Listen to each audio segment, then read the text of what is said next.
Please join me in welcoming Mr. Charleton Heston.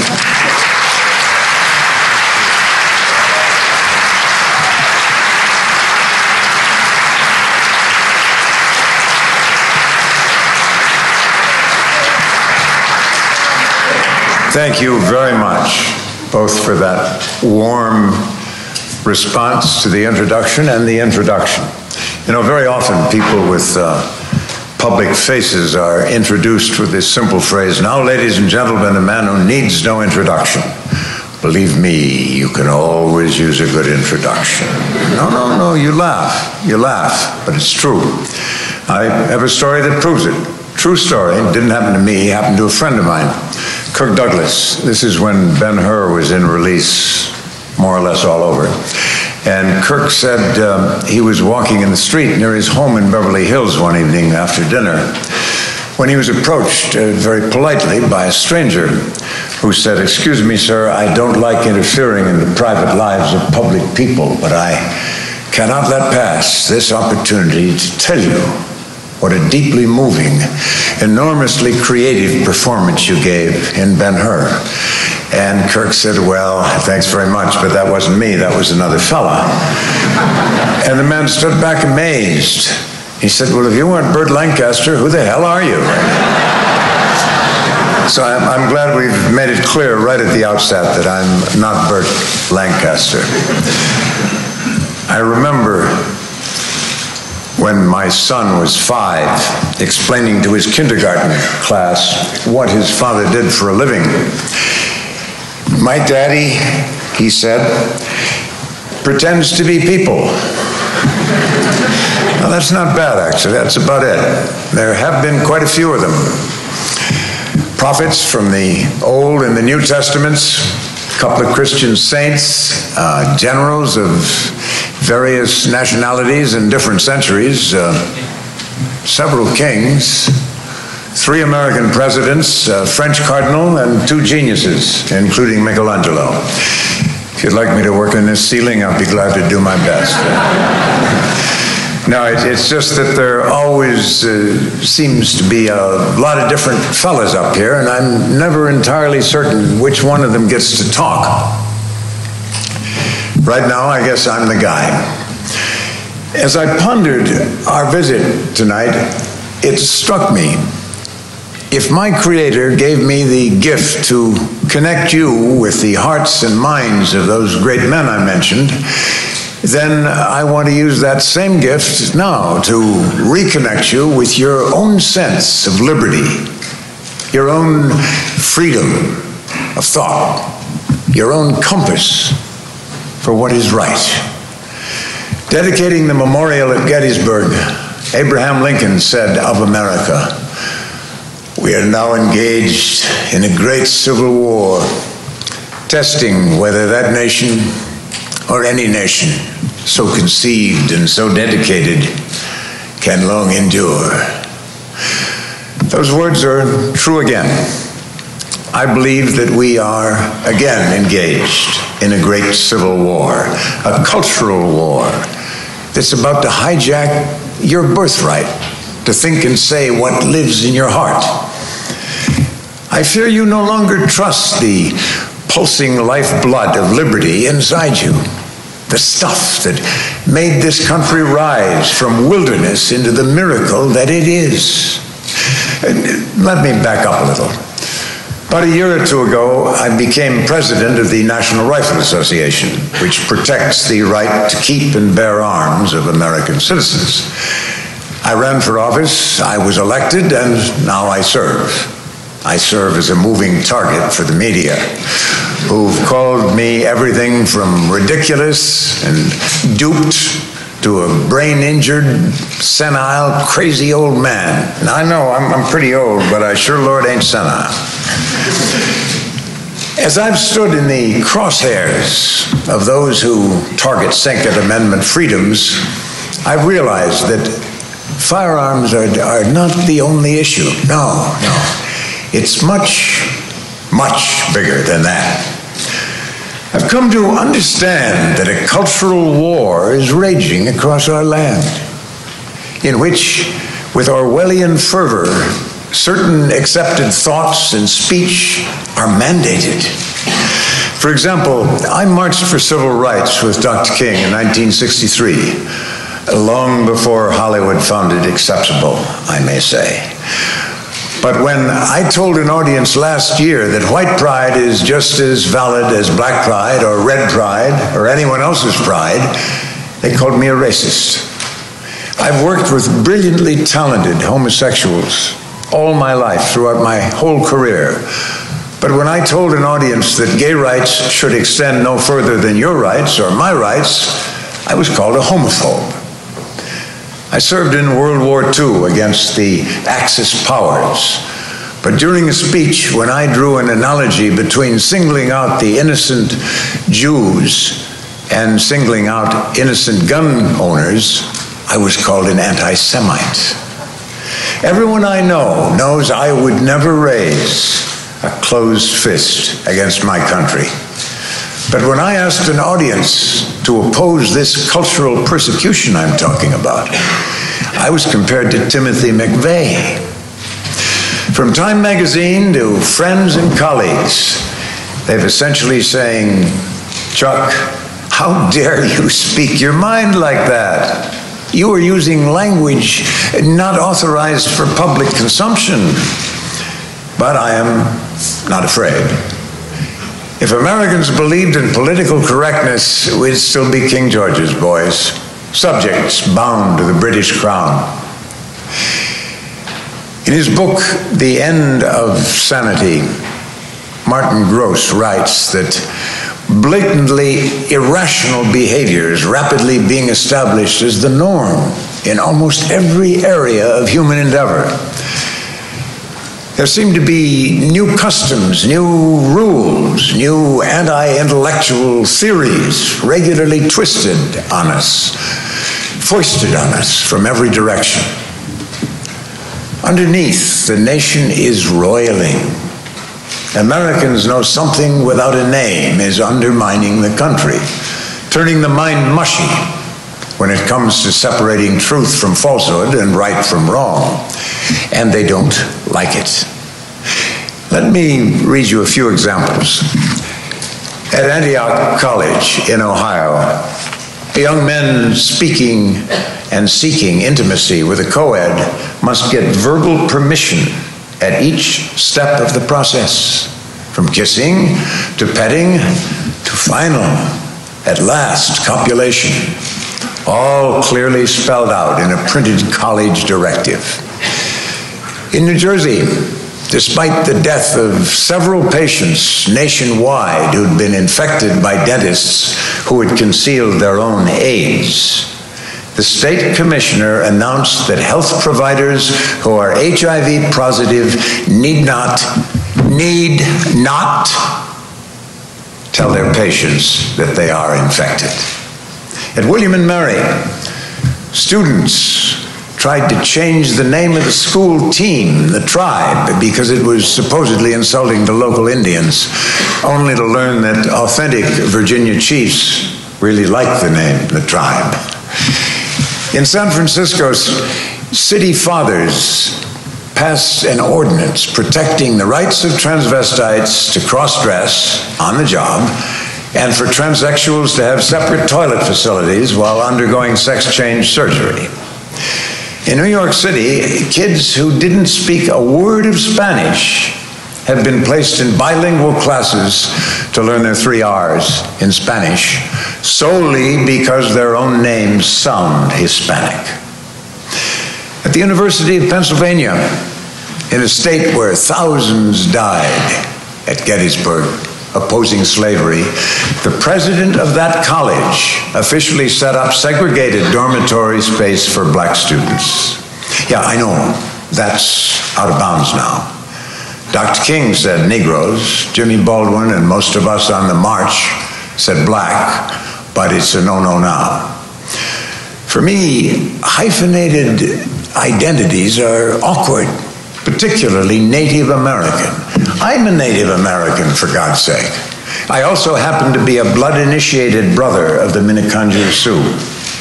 On my wife's side, my grandson's a 12th generation Native American, with the capital letter on America. Finally, just last month, David Howard, head of the Washington, D.C. Office of Public Advocate, used the word niggardly while talking about budgetary matters with some colleagues. Of course, niggardly means stingy or scanty. But within days, Howard was forced to publicly apologize and then resign.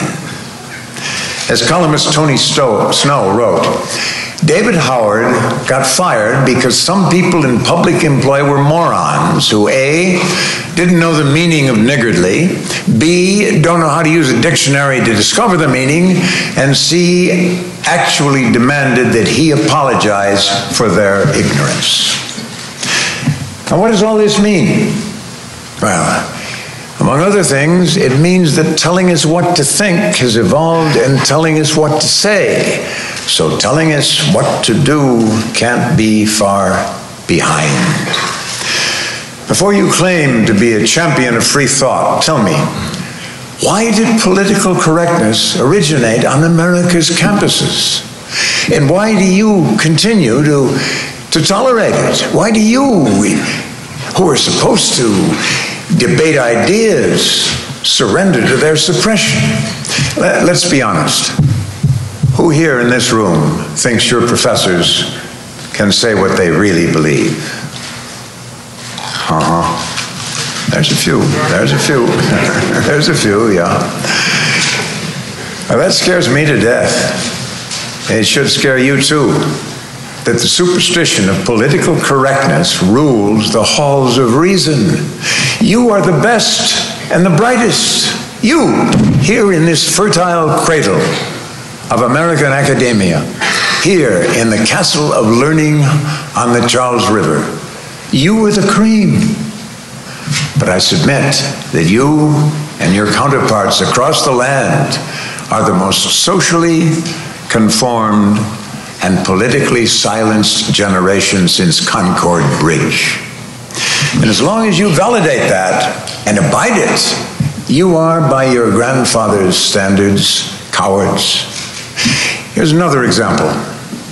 Right now, at more than one major university, Second Amendment scholars and researchers are being told to shut up about their findings or they'll lose their jobs. Why? Because their research findings would undermine big city mayors' pending lawsuits that seek to extort hundreds of millions of dollars from firearms manufacturers. Now, I don't care what you think about guns, but if you are not shocked at that, I am shocked at you. Who will guard the raw material of unfettered ideas, if not you? Democracy is dialogue. Who will defend the core values of academia if you, the supposed soldiers of free thought and expression, lay down your arms and plead, "Don't shoot me"? If you talk about race, it does not make you a racist. If you see distinctions between the genders, it does not make you sexist. If you think critically about a denomination, it does not make you anti-religion. If you accept but don't celebrate homosexuality, it does not make you a homophobe. Don't let America's universities continue to serve as incubators for this rampant epidemic of new McCarthyism. That's what it is, new McCarthyism. But what can you do? How can anyone prevail against such pervasive social subjugation? Well, the answer's been here all along. I learned it 36 years ago on the steps of the Lincoln Memorial in Washington, D.C., standing with Dr. Martin Luther King and 200,000 people. You simply disobey. Peaceably, yes. Respectfully, of course. Nonviolently, absolutely. But when told how to think or what to say or how to behave, we don't. We disobey. Social protocol that stifles and stigmatizes personal freedom. I learned the awesome power of disobedience from Dr. King. who learned it from Gandhi and Thoreau and Jesus and every other great man who led those in the right against those with the might. Disobedience is in our DNA. We feel innate kinship with that disobedient spirit that tossed tea into Boston Harbor, that sent Thoreau to jail, that refused to sit in the back of the bus, that protested the war in Vietnam. In that same spirit, I'm asking you to disavow cultural correctness with massive disobedience of rogue authority, social directives, and onerous laws that weaken personal freedom. But be careful, it hurts. Disobedience demands that you put yourself at risk. Dr. King stood in lots of balconies. You must be willing to be humiliated, to endure the modern-day equivalent of the police dogs in Montgomery and the water cannons at Selma. You must be willing to experience discomfort. Now, I'm not complaining, but my own decades of social activism have left their mark on me. Let me tell you a story. A few years ago, I heard about a rapper named Ice-T who was selling a CD called Cop Killer, celebrating the ambushing and murdering of police officers. It was being marketed by none other than Time Warner, the biggest entertainment conglomerate in the country, in the world. Police across the country were outraged, and rightfully so. At least one of them had been murdered. But Time Warner was stonewalling because the CD was a cash cow for them, and the media were tiptoeing around because the rapper was black. I heard Time Warner had a stockholders meeting scheduled in Beverly Hills. I owned some shares of Time Warner at the time, so I decided to attend the meeting. What I did was against the advice of my family and my colleagues. I asked for the floor. To a hushed room of 1,000 average American stockholders, I simply read the full lyrics of Cop Killer, every vicious, vulgar, instructional word. I got my 12-gauge sawed off. I got my headlights turned off. I'm about to bust some shots off. I'm about to dust some cops off. It got worse. A lot worse. Now, I won't read the rest of it to you, but trust me, the room was a sea of shocked, frozen, blanched faces. Time Warner executives squirmed in their chairs and stared at their shoes. They hated me for that. Then I delivered another volley of sick lyrics, brimming with racist filth, where Ice-T fantasizes about sodomizing the two 12-year-old nieces of Al and Tipper Gore. She pushed her butt against my... No. I won't do to you here what I did to them. Let's just say I left the room in a stunned silence. When I read the lyrics to the waiting press corps outside, one of them said, "We can't print that, you know." "I know," I said, "but Time Warner is still selling it." 2 months later, Time Warner terminated Ice-T's contract. I'll never be offered another film by Warner Brothers or get a good review from Time magazine, but disobedience means you have to be willing to act, not just talk. When a mugger sues his elderly victim for defending herself, jam the switchboard at the district attorney's office. When your university is pressured to lower standards until 80% of the students graduate with honors, choke the halls of the Board of Regents. When an 8-year-old boy pecks a girl's cheek in the playground and then gets called into court for sexual harassment, march on that school and block its doorways. When someone you elected is seduced by political power and betrays you, petition them, oust them, banish them. When Time magazine's cover portrays millennium nuts as deranged, crazy Christians holding a cross, as it did last month, boycott their magazine and the products it advertises. So that this nation may long endure, I urge you to follow in the hallowed footsteps of the great disobediences of history that freed exiles, founded religions, defeated tyrants, and yes, in the hands of an aroused rabble in arms and a few great men, by God's grace, built this country. If Dr. King were here, I think he would agree. I thank you.